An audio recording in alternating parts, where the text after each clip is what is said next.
What's happening, squad? Brandon from the Bantu Sun. Thank you so much for joining me today. I figured going into a week it'd be a great time for reflection and me making an acknowledgement of some of the stories that I'll be looking for this week and topics of great interest.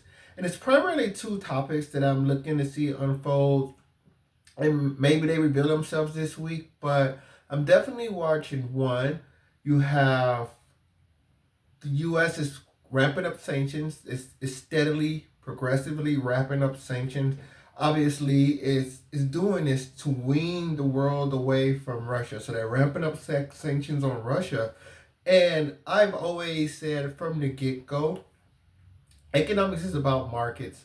And without, of course, you can restrict Europe, but Europe as a consumer is really not what it used to be, globally speaking.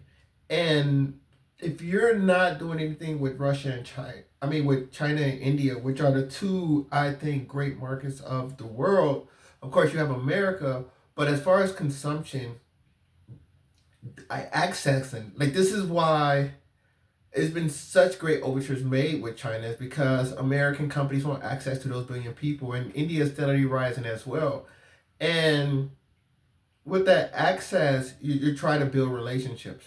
So without access to India and China, it's going to be hard to compete in the 21st century. And that is something that has not happened with Russia. Of course, they're losing European markets, but does it really matter if they have China and India next door? So as America continuously ramp up its sanctions, as it tries to squeeze the economic life out of Russia over time, it's only a matter of time before America is going to have to answer the question of what do you do with India and China. And right now, it's been steadily increasing, and it's obviously not been to such a degree that it has hurt, crippled Russia, China, or India yet. But in my mind, I think it's only a matter of time before that conversation needs to be had. So as these sanctions ramp up and there's more restrictions, like, one or two things are going to happen, right? Eventually, either China and India, and this can be a real powder keg, because this is an issue that resource scarcity. This is an issue that China and India can find common ground on against America, and China and India finding common ground against America. That is really geopolitically not a good thing. So it's going to be interesting to see how America can balance, wanting to basically sanction or minimize Russia's influence on the world, but at the same time keep China and India on the bright side, and keep China and India with the understanding that the world is going to be a net good with without Russia resources and influence than with it. And that's going to be, I think, a tough hill to climb. So I'm really interested to see how America can manage the relationship with those two resource hungry countries, and trying to keep them away from resources of the largest country on earth. So that's going to be one story. Another story is going to be this evolving Turkey-France relationship, and I think this is a changing of the guard. Old is new again. Instead of the Ottoman Empire, now it's Turkey. But you have this situation where it is way too many.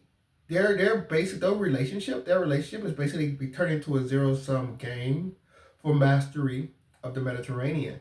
And France right now was on the ends, and it's been marginalized pretty much. So I think France has pretty much, from a geopolitical point of view, been absolutely horrid for centuries, and it's really culminating now. And it seems as though France is alone. Like, can you name a country that France has such a strong relationship with, that you feel will come to France's aid, that France can rely on?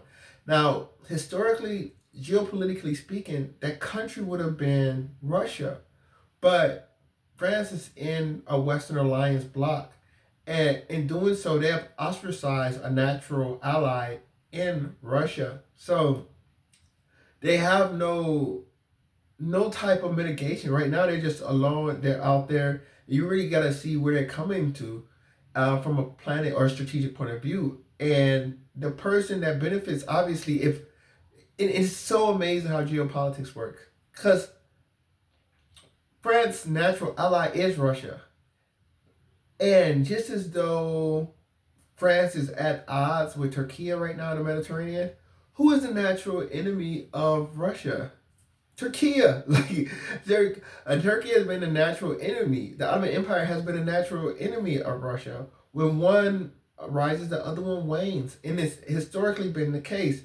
And this is where I talk about natural allies. You can see under certain conditions, it's a correlated growth. You know, if you was to invest in markets, you know, some stocks are correlated. You know, the sunglasses sales go up with ice cream sales. You know, because of the seasonality. So it's a correlation to the rise of Russia and France, and it's a correlation to the fall of Russia and France, and it's an inverse relationship between Turkey and Russia, and we're going to see that it's an inverse relationship with Turkey and France as well. As you see, France power starting to wane in Africa and abroad. Who's filling that gap? A lot of that is going to be coming from United Kingdom or Turkey. And so when you look at how Turkey is trying to move in on the weapons market in West Africa, whether that's Syria, now Turkey, obviously one of the top players in Syria after post Assad. What is France doing? France is trying to protect and aid and assist the Kurds, who are natural enemies of the Turks. Even President Trump says that, like, the Turks and the Kurds are on opposite sides of the field for obvious reasons, right? Because as the Kurds get stronger with the significant Kurdish population in Turkey, they're going to seek to unify or seek to build influence within Turkey, which the Turks are not going to want to cede. So what does the French do? They go in and they try to protect the Kurds as soon as Bashar Assad fall, because they collectively were able to take down Bashar Assad. And now that he's gone, now their sights are set on each other. Same thing in the Horn of Africa. Turkey reached out to Somalia as Somalia is feeling pressure from Ethiopia, right? And Ethiopia signed the contractual agreement with Somaliland, recognizing Somaliland, which is a chunk of Somalia. A piece of Somalia say we're not part of your country, and Ethiopia, their massive neighbor, comes in and say, "Yep, we agree, you're not part of their country." And what does France do? France double downs on that, and France goes to Ethiopia, embrace between Macron and President Macron and Prime Minister Abiy Ahmed, basically showing the world that France is backing Ethiopia's aims to get access through a portion of Somalia. So you have France and Turkey opposite sides of that conflict as well. France and Turkey are opposite sides of Libya. On and on and on and on. So it's going to be interesting to see how these two NATO allies, supposedly allies, deal with each other and their relationship going forward, and how that's managed, and if France is going to take this sitting down. For all its diminutive size and lack of ability and capability and poor geostrategy, France is still a nuclear power. So it still has one of the 5 seats on the UN Security Council, regardless of how outdated that the institution may be or will be in the 21st century or later parts of the 21st century. France is still a major player in the UN Security Council with veto power. So seeing that relationship, I think, is going to be really important. So U.S. sanctions on Russia, relationships with India, China is one story I'm looking out for. The evolving or devolving relationship between Turkey and France in various global hotspots, that's going to be another one. So if I missed any great story, make sure you let me know in the comments below. Like, share, subscribe if you enjoy the content. Until next time, take care. Bantu up.